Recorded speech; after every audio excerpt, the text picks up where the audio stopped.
Hello, and welcome to another episode of Transformers Talk. I thought I would have a go again at having a little bit of fun and finding some of those interesting one-star reviews on Amazon, this time for Transformers figures.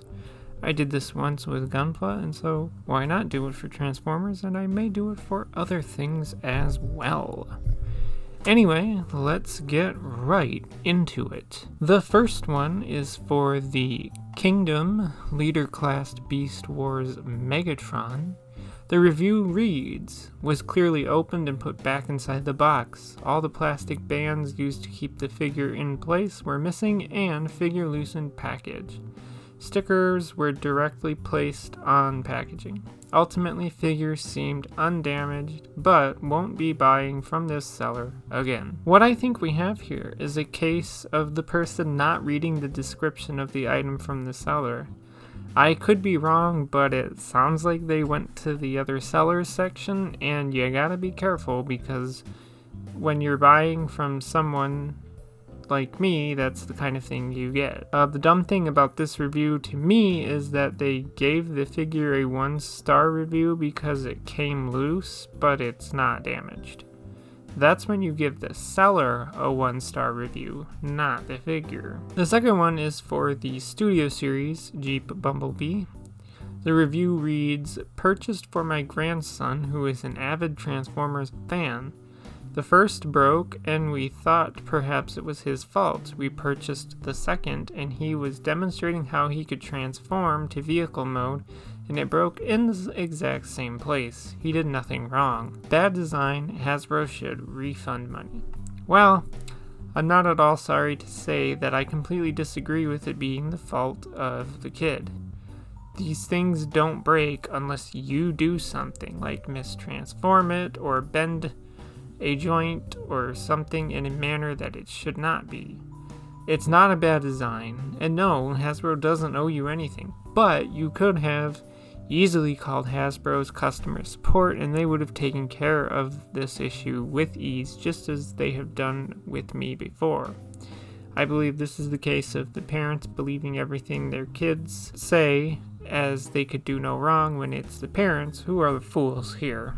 The third one is for the Kingdom Deluxe Class Cheetor. The review reads, pretty bad, especially compared to the rest of the line.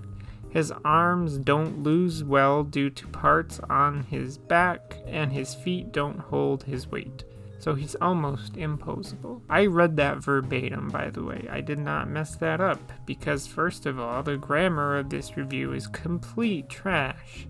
What the heck does his arms don't lose well even mean? Are they trying to say that the arms don't move well because of the parts on the back that wrap around the shoulders? Why is it so hard for people who write reviews to have clear spelling and grammar?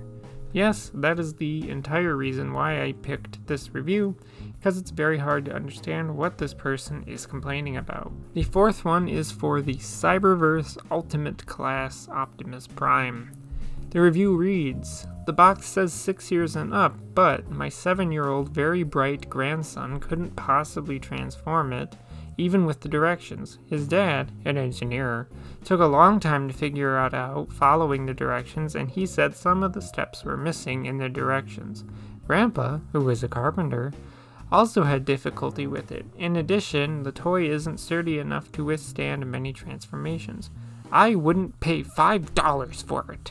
It was way too expensive. The first thing that I want to point out is that in this review is how they had to specify that their grandson is very bright, that the grandson's dad is an engineer, and that the grandpa is a carpenter, because all of that's going to be very important to people looking at reviews to determine whether or not they would buy this. Like, do you honestly think anyone is going to look at this review and be like, wow, a really smart 7-year-old, an engineer, and a carpenter had a really tough time transforming this. Maybe I shouldn't spend my money on this toy. No, that would never happen. The other thing is that if the instructions in the box are hard to follow, or whatever the case may be, get on YouTube and find channels like MGO who have videos with step-by-step transformations that you can follow. I'm not sorry to say that your bright 7-year-old child, engineer dad, and carpenter grandpa are all pretty stupid if all you do is complain about the instructions and not find a solution to it. And by the way, I've never had any instructions that have had parts of the instructions missing. Never.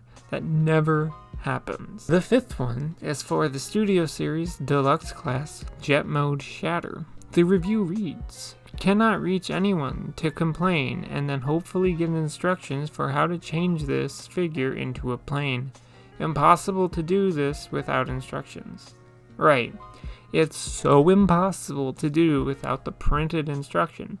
There's no possible way that you could just go on YouTube and follow along a video that shows you how to transform it the exact way the instructions would. Also, how exactly do you get one that doesn't come with instructions, especially if you get it new in the box, unless you bought it from the other sellers section on Amazon and it came loose and you were just dumb and didn't read the description? There's no way the instructions would get left out. The sixth one is for the Power of the Primes Voyager Class Inferno. The review reads, "Much smaller than what I thought it would be, and that was fine, but it is incredibly difficult to transform into the fire truck.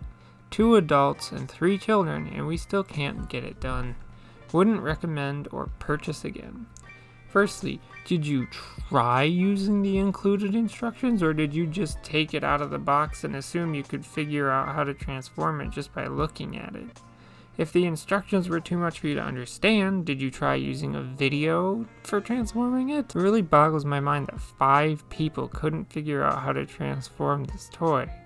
But it feels like they left out details like if they actually used the instructions or tried to use a YouTube video. The seventh one is for the Studio Series Dark of the Moon Leader Class Megatron. The review reads, I admit to writing this while frustrated at this toy.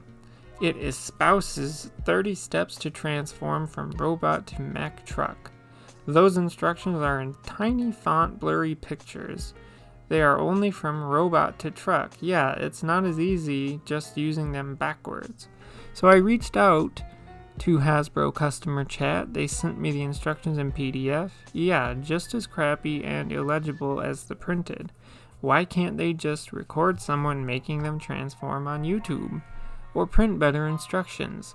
If they had, I might have bought more for my kids, as it is the one and only they will be getting. Yes, I can feel the frustration in this review just reading it. It would probably piss this person off more to know that lots of people have videos on YouTube that include the how to transform it part. I do admire that the just following the instructions backward is not as easy as it sounds, as I have found myself in that spot before, but I just went on YouTube and my problem is solved. Also, it sounds like bad parenting if your kids want Transformers and you won't buy them for them because of a negative experience you had with something that isn't for you in the first place. But that's just my opinion. The eighth one is for the Studio Series Deluxe Class Roadbuster. The review reads, not the same quality as the previous versions. Cheap knee and elbow joints, much smaller than the previous versions. I was not satisfied, think this may be it for me. Okay, so like what, one bad experience and you're done with Transformers as a whole? That makes very little sense to me. Maybe this is just me, but I've never had a Hasbro or Takara Transformer that feels cheaply made. Sure, I can find the cost-cutting measures, but it's definitely not in the quality of the plastic. Usually it's in the paint area. Unless, again, this person is using the other sellers section and found someone selling a knockoff and they didn't read the description well enough. Otherwise, the quality of their product should not be an issue. The ninth one is for the Premier Edition Leader Class Dragonstorm.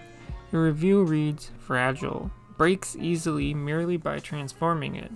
Poorly made first one was broken in the box One of the heads was completely broken off. The second one has small gray plastic parts basically dissolving, chipping, and cracking off. I would not even recommend this as a display as it cannot properly support itself. This is another case where I'm going to say that unless you're manhandling this toy in a way while trying to transform it, then yeah, things are going to break.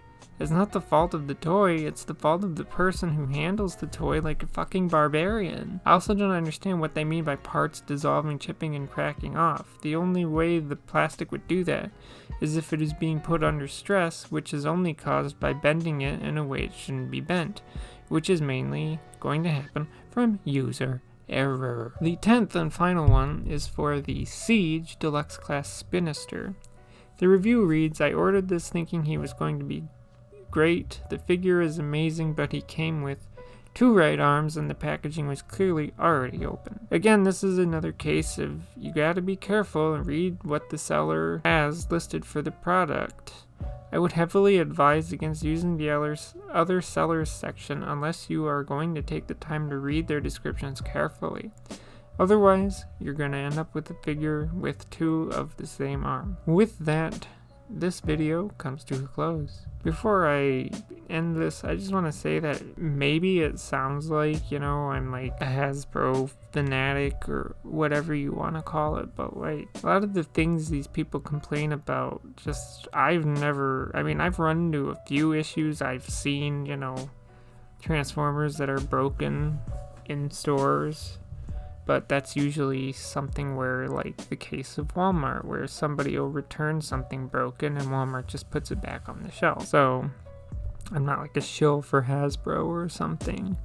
Their quality is always really good. From reading all these 1-star reviews, a common trend is that people complain about poor quality, but I personally have never had a poor quality issue with official Transformers figures. So I think these people are somehow accidentally buying knockoffs because they're not reading things correctly. But that's all I have to say, so if you want to the conversation, leave a comment below. As always, thanks for listening, and goodbye.